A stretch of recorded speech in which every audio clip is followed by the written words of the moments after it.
In this video, we'll talk about acting against angst, how to act on your fears and achieve your goals. If introspection and mindfulness can help you understand the origins and outcomes of your anxiety, changing your behavior can help you overcome it. The previous chapters showed you how to arrive at your goals. They showed you a glimpse of what you can be. This chapter shows you how you can have that experience for a lifetime. By setting goals, you can change your narrative. And by changing what you do, you can change the way you feel. Evading avoidance. If you experience fear and anxiety, you probably avoid the things that make you feel uncomfortable. For instance, if you don't like crowds or if socializing makes you feel anxious, then you may choose to avoid crowds, like going out on a holiday or shopping during peak times. Yes, this might be the most natural thing to do, but here's the problem. The problem is that avoidance increases or intensifies anxiety. You may not realize it, but when you avoid something because of fear, the relief of not having to deal with your fear is your biggest reward. And it's addictive too. So, if this time you feared large crowds, by avoiding the fear, you decreased your threshold to that fear. And because it gave you an instant reward, you're more likely to avoid it again. If large crowds make you uncomfortable, soon smaller crowds will begin to do the same.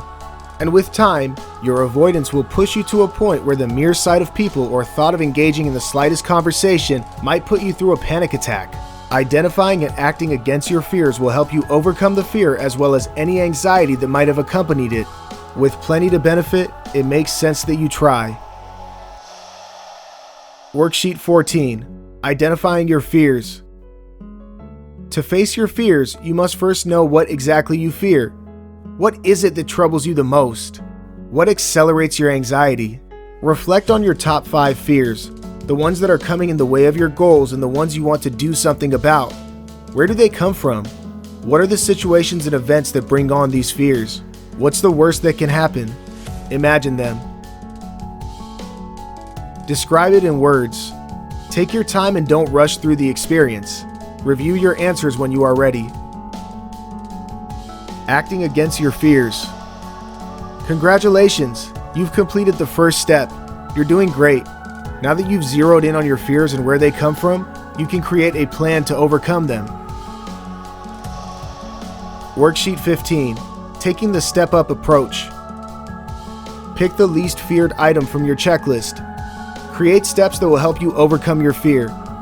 For instance, Jason fears crowded places, especially malls, and so his steps might include imagining waiting in line at the post office and interacting with people, going to the post office by himself, greeting the person at the counter, imagining watching a movie at the theater, attending a movie with a friend during the weekday, and in time, during the weekend, imagining buying groceries from a store, going grocery shopping all by himself on a weekend, checking for offers, spending time at the store, imagining visiting a mall during a holiday, visiting and spending time at the mall before it opens, visiting and spending time at the mall with a friend when it is open, visiting and spending time at the mall all by himself during a holiday.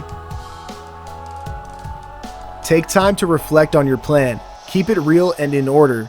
Take time to execute your plan and face your fear, tracking your progress until the fear doesn't bother you anymore. Again, don't rush and take your time to live the experience. Embrace the changes that come with it. Begin the process. Create and execute your plan. Great, so you've tapped into your strengths, recognized what you want, and have laid out goals that will keep you busy. What's next? Well, you create a formidable plan to materialize those deliverables. Your ability to set up a quick, direct, and foolproof action plan for your goals is what is going to see you through the finish line. If you walk into the game with just the right cards in your pocket, you've got yourself a winner at the very beginning. Consider every aspect that might influence, conflict, or jeopardize your plan. Brainstorm on a properly written plan that lists out specific details of your action steps and deadlines. There is nothing such as an ideal plan. Your plan is only as good as your thoughts are today. The more you learn, the more your plan is likely to change. Take time to prioritize your action steps in the sequence they are likely to follow. Treat it as the blueprint of your road to success. The more groundwork you invest in it, the more foolproof and success-oriented it becomes. Be mindful of any possible setbacks, but don't let them wear you down.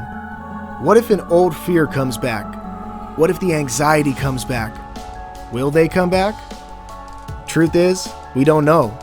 Each person's anxiety and experience are different. They might, but even if they do, you now know how to get on top of them. Don't let the fear of evoking a fear drain you out. You have better things to focus on. Stay positive. You've got this. No need to hurry. Remember, while this might be about achieving your goals, it is also about overcoming your anxiety. You do not want to create a situation where you've taken more than you can chew. You're in this for a lifetime. It's always going to be work in progress. But each day, you're better than what you were yesterday. Know when you've tried too long. Because anxiety forces your thought process to be rigid, it can sometimes make you persist on tasks even when you know they aren't working out. Recognize the signs that you need to stop persisting. It's okay to fail. Fail too. No one is perfect and there is no ideal plan. Keep asking yourself what's working and what's not. If you think you're missing the bus and there's scope for improvement, don't be ashamed to get back to the drawing board and start over again. You'll be surprised by the wave of new ideas coming your way. Realign your plan. Improvise too. Always ask yourself, is there a better way around? When you stay open to new ideas, you leave room for creativity and growth. Complete what you've taken. Uncertainty can trigger a degree of anxiety in most people, but for a person suffering from anxiety, any sense of uncertainty, whether it comes from a space of unfinished tasks or repeated failures, can trigger the worst symptoms. Your anxious mind is probably waiting for a chance to bounce back in and take control, and it will try to do so. The key is to be aware of this, but not get perturbed by it. Complete what you've taken and only move ahead when you've finished your previous task. The joy of seeing through a project from start to end will give you the confidence to win over anxiety for good. Become a better version of you.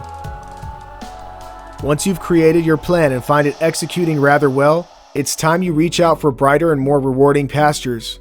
You've worked hard to make it so far. Now, it's time to capitalize on your achievements and make advancements.